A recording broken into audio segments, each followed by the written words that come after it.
যাচ্ছে।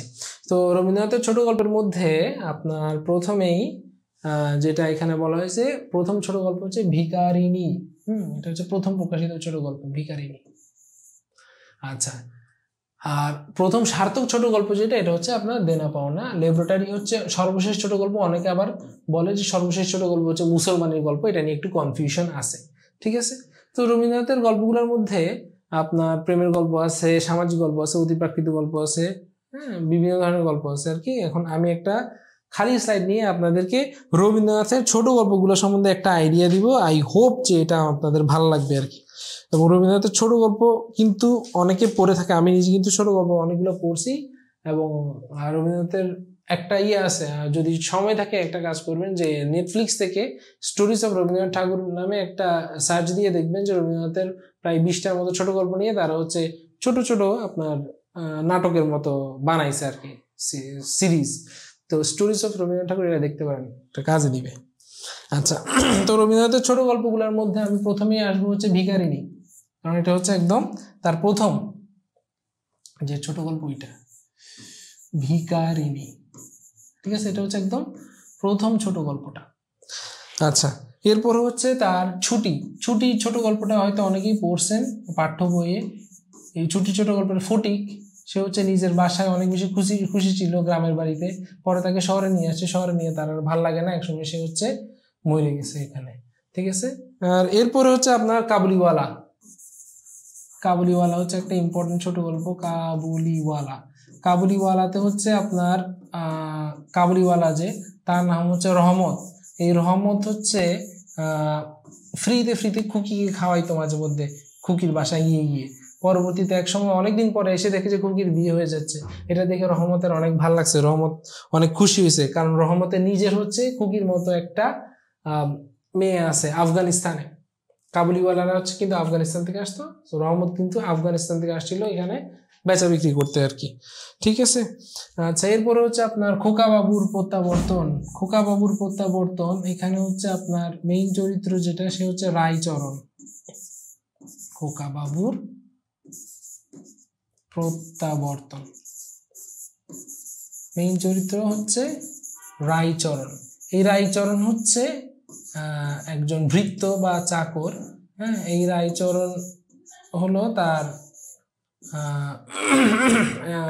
মানে যে বাসার চাকর, সেই বাসার বাচ্চাকে নিয়ে সে নদীতে গেছে, মানে নদীর পাশে বাচ্চাকে নিয়ে গেছে। নদীর পাশে বাচ্চা সাইকেল চালানোর অবস্থায় ওখানে পড়ে গিয়ে মরে গেছে। তো রায়চরণ এই জন্য নিজেকে গিলটি ফিল করে এবং নিজে হচ্ছে এটার জন্য সবসময় কষ্টে থাকে, ভাবে যে সেই হচ্ছে ওই বাচ্চার মৃত্যুর জন্য দায়ী, ঠিক আছে। আচ্ছা, এরপরে হচ্ছে খোকা বাবুর প্রত্যাবর্তনের পর যদি আমি আর একটার কথা বলি, এটা বলা যায় হচ্ছে আপনার পোস্টমাস্টার কথা। পোস্টমাস্টার গল্পের পোস্টমাস্টার, সে হচ্ছে আপনার শহরে বড় হয়েছে, কিন্তু সে যখন পোস্টমাস্টার হিসেবে গ্রামে যায় তখন তার আর ভাল লাগে না। হ্যাঁ, ওইদিকে পোস্টমাস্টারকে সেবা শুশ্রূষা করা হচ্ছে রতন নামের একটা মেয়ে। এই রতন কিন্তু একটা মেয়ে। তো পরবর্তীতে যখন পোস্টমাস্টার ওই গ্রাম ছেড়ে চলে আসে, তখন এরকম একটা কথা আছে যে দুনিয়াতে কে কাহার। হ্যাঁ, মানে দুনিয়াতে কেউ যে কার না, এটা কেউ যে কারো না, এটা রতন তখন টের পাইছে আর কি, কারণ রতন হচ্ছে আসলে পোস্টমাস্টারের প্রেমে পড়ে গেছিল একটা সময় গিয়ে। আচ্ছা, তারপরে তো আপনার পাঠ্য বইয়ে অলরেডি মনে হয় অপরিচিতা এই গল্পটা আছে, অপরিচিতা গল্পের রতন, এটা আপনারা অনেকেই পড়ছেন, তো এটাতে আমি আর গেলাম না, ঠিক আছে। এরপরে হচ্ছে হৈমন্তী গল্পের হৈমন্তী, অপু। হৈমন্তী সবাই পড়ছেন হয়তো। এই গল্পের হৈমন্তী আর অপু, এই ক্যারেক্টারগুলো খুবই ইম্পর্টেন্ট, ঠিক আছে। আচ্ছা, আরেকটা গল্পের নাম আমি এখানে বলতেছি আপনাদেরকে, এটা হচ্ছে সমাপ্তি। সমাপ্তি গল্পের মৃন্ময়ী, এই মৃন্ময়ী কিন্তু হচ্ছে খুব চটপটে চনমনে একটা মেয়ে। হ্যাঁ, তার বিয়ে হয়ে গেছে, কিন্তু সে সংসার বোঝে না। পরবর্তীতে ধীরে ধীরে তার জামাই আস্তে আস্তে তাকে সংসার সম্বন্ধে আইডিয়া দেয়, সংসার সম্বন্ধে বোঝায়। তো এই হইলো আপনার সমাপ্তি গল্পের মৃন্ময়ীর ক্যারেক্টারটা। আচ্ছা, এরপরে হচ্ছে আপনার যদি আরো আগাই, তাহলে আমি নেক্সট আসবো হচ্ছে নষ্টনীড়। আচ্ছা, পেনটা নেই, পেন। নষ্ট নীর। আচ্ছা, এখানেই নষ্ট নীরের গল্পের মেইন ক্যারেক্টার হচ্ছে চারু। হ্যাঁ, এখন চারুর হচ্ছে কোনো কাজ নাই, চারু সারাদিন বাসায় বসে থাকে, তার স্বামী সারাদিন বাইরে থাকে। এখন চারুর দেবর বাড়িতে আসছে, চারুর দেবর বাড়িতে আসার পরে দেবরের সাথে অনেক বেশি খুনসুটি করে, দেবরের সাথে ঘোরাঘুরি করে, আস্তে আস্তে দেখেছে সে দেবরের প্রেমে পড়ে গেছে। এখন চারুর যে হাজবেন্ড সে তো আর বোকা না, সে একটা সময় গিয়ে বুঝে হ্যাঁ আমার চারু তো হচ্ছে দেবরের প্রেমে পড়ে গেছে। তার মানে কি, তার ঘর মানে তার যে প্রেম বা ঘরের মধ্যে যে প্রেম ওইটা পুরোপুরি নষ্ট হয়ে গেছে। এই জন্য বাড়ি এটা বইটার নাম দিছে বা ছোট গল্পের নাম দিছে হচ্ছে নষ্ট নীর। আচ্ছা, শাস্তি। এরপর নেক্সট শাস্তি গল্পের দুই ভাই আছে, দুই ভাই একজন একজনকে খুব বেশি পছন্দ করে। দুই ভাই নাম হলো দুঃখীরাম আর চিদাম। হ্যাঁ, আর ওখানে দুইটা বউ আছে, এর মধ্যে একটা বউ হচ্ছে ধাক্কা দিয়ে ফালাই দিয়ে মেরে ফেলাইছে, ঠিক আছে। আরেক বউ বাইচে আছে চন্দরা। হ্যাঁ, ধাক্কা দিয়ে যে ফালাই দিছে এটা ফুল দোষ হচ্ছে চন্দরের উপর দিয়ে, চন্দরের জেল খাটাইতেছে এই দুই ভাই মিলাই। হ্যাঁ, এই দুই ভাই কিন্তু তারা আর উদ্ধার করতে যায় না। এই হলো আপনার শাস্তি গল্পের কাহিনী, ঠিক আছে। এরপরে হচ্ছে আপনার ল্যাবরেটরি। ল্যাবরেটরি হচ্ছে রবীন্দ্রনাথের শেষ গল্প বলা হয়। এটার চরিত্রের মধ্যে আছে হচ্ছে আপনার মোহিনী আর নন্দকিশোর। এটা আমি আর ডিটেইল বললাম না কাহিনী। আচ্ছা, এরপরে হচ্ছে আর একটা গল্পের কাহিনী আপনাদেরকে বলবো, এক রাত্রি।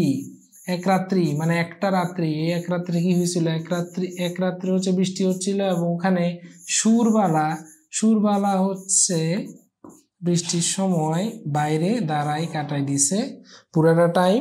এবং পুরাটা টাইম হচ্ছে সে তার মাস্টারের সাথে দাঁড়াইছিল, যে মাস্টারের সাথে তার প্রিভিয়াসলি প্রেম ছিল, এইগুলা তার মনে পড়তেছিল ওই সময়, যদিও সে বিবাহিত, ঠিক আছে। তো এই হলো আপনার এক রাত্রি গল্পের কাহিনী আর কি। আচ্ছা, আরেকটা গল্পের নাম বলবো, এটা হচ্ছে অতিথি। অতিথি গল্পের তারাপদ। এই তারাপদ হচ্ছে ঘুরে বেড়ানো টাইপ। তো তার সাথে একটা মেয়ের মানে পরিচয় হয়েছে, মোটামুটি প্রণয় পর্যায়ে পৌঁছে গেছে। কিন্তু হঠাৎ করে তার মনে হয়েছে যে হ্যাঁ এই মেয়ের সাথে সংসার করলে তো আমি আটকে যাব। তো সে আর সংসার করে নাই, সে পালাই গেছে আবার। যখন বিয়ে হবে তার আগে দিয়ে, বিয়ের আগে সে পালাইছে এই তারাপদ। আবার হচ্ছে বাইরে বাইরে ঘোরা শুরু করছে, যেমনটা সে আগে ঘুরতো আর কি। এই হলো আপনার অতিথি ছোট গল্পের কাহিনী। তো এই হইলো ছোট গল্পগুলা বলতে গেলে। ছোট গল্প হচ্ছে আর মানে অনেকগুলো ছোট গল্প আছে, বাট এইগুলো হচ্ছে আমি ছোট গল্প সবগুলো ক্যারেক্টার সহ বললাম।